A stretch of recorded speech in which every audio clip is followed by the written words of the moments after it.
Bonjour à tous et bienvenue dans une nouvelle série d'informations hebdomadaires centrées sur l'Afrique. Commençons par la visite début 2023 du pape François en République démocratique du Congo et au Soudan du Sud. Selon Afrique Média, une visite du souverain pontife argentin, initialement prévue en juillet, avait été reportée pour des raisons de santé. Et dans une annonce faite jeudi 22 décembre par le Saint-Siège, sa visite aura finalement lieu en RDC du 31 janvier au 3 février 2023, puis à Juba du 3 au 5 février avec l'archevêque de Canterbury, chef spirituel de l'Église d'Angleterre. Fait divers cette fois en Tunisie avec la découverte de 4 corps de migrants africains au large de l'île de Kerkena. D'après le média Infomigrants, les corps dont une femme enceinte et 3 hommes ont été retrouvés tôt dimanche et semblent s'être noyés plusieurs jours auparavant. Fuyant les conflits ou la pauvreté présente par endroits sur notre cher continent, des milliers de personnes tentent de traverser la Méditerranée chaque année et beaucoup y perdent la vie. L'Organisation internationale pour les migrants déplore jusqu'à 2000 disparus au large de la Méditerranée cette année. Dans cette autre information tirée du média Actu Niger, nous apprenons le décès ce lundi 26 décembre de 3 militaires nigérians dans le crash d'un hélicoptère.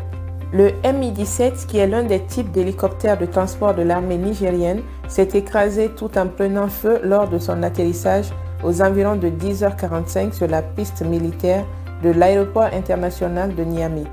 Il s'agissait du retour d'un vol d'entraînement de routine et malgré les efforts des secours, il n'y a eu aucun survivant. Nous déplorons le décès d'un officier, d'un sous-officier nigérien et d'un instructeur expatrié. Une enquête est donc ouverte pour déterminer les causes exactes de ce drame. Art, cette fois au Maroc, avec la présélection d'un film pour les Oscars abordant l'homosexualité. Le Caftan Bleu est le titre donné au long métrage qui fait débat. Film traitant des relations entre personnes de même sexe dans un royaume conservateur où l'homosexualité est encore pénalisée. Pour la réalisatrice, cela traduit un désir d'ouverture et de dialogue, dans le sens où elle est meurtrie de voir les personnes LGBT+, vivre dans la peur, cachées, jugées constamment. Un film qui peut donc contribuer à créer un débat sain, nécessaire et salutaire sur le sujet de l'homosexualité selon elle. Cette information est donc tirée du média Africa News. Sport cette fois en Sierra Leone où le football représente une bonne thérapie pour oublier son handicap. Toujours dans le média Africa News, The Flying Stars, l'équipe nationale de football des personnes amputées de la Sierra Leone regroupe les victimes de la guerre civile que le pays a connue entre 1991 et 2002 et qui a fait entre 50 000 et 200 000 morts. Jouant même parfois à l'international, le football permet à ces amputés de guerre de ranger leur passé traumatisant et de vivre pleinement leur présent. Dans le média Afropage, cette fois, nous apprenons le verdict de l'attentat de Grand Bassam survenu le 13 mars 2016. Prison à perpétuité pour 11 accusés, dont 7 par contumace, c'est-à-dire en leur absence, était la grande décision de la cour d'assises d'Abidjan ce mercredi 28 décembre. L'attentat perpétré avait fait 19 morts, dont 9 Ivoiriens, un Libanais, une Allemande, une Macédonienne, une Malienne, une Nigériane, une personne non identifiée et 4 Français. Il a également fait 33 blessés de différentes nationalités.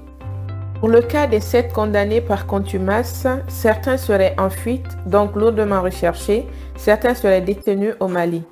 Construction bientôt en Côte d'Ivoire d'une usine de transformation et de stockage de fèves de cacao. Pour les travaux qui ont débuté depuis plusieurs mois déjà, nous apprenons dans le média RTI.info que le futur complexe industriel sera achevé dans le courant du 4e trimestre de l'année 2023 et il sera constitué d'une usine de transformation d'une capacité de broyage de 100 000 tonnes de fèves de cacao, d'un magasin de stockage de 140 000 tonnes de fèves de cacao, d'un centre de formation au métier du cacao et d'un bâtiment administratif. Petit tour cette fois au Kenya où l'agriculture constitue une nouvelle source de revenus pour les ménages des zones côtières du pays. Suite à une diminution accrue des stocks de poissons en raison de la surpêche, la culture des algues effectuée principalement par les femmes vient donc soutenir l'activité de pêche habituelle et c'est grâce à cette culture que ces pêcheurs et leurs familles ne sauvent pas la faim. La tonne d'algues qui valait donc 98 $ auparavant vaut 285 $ cette année et ces extraits d'algues séchées sont exportés vers d'autres marchés et peuvent être utilisés dans les industries cosmétiques, pharmaceutiques, également en engrais pour les sols. Nous sommes donc au terme de ce format d'information. J'espère qu'il vous aura plu. N'hésitez pas à me donner de la force et à très bientôt pour d'autres actualités.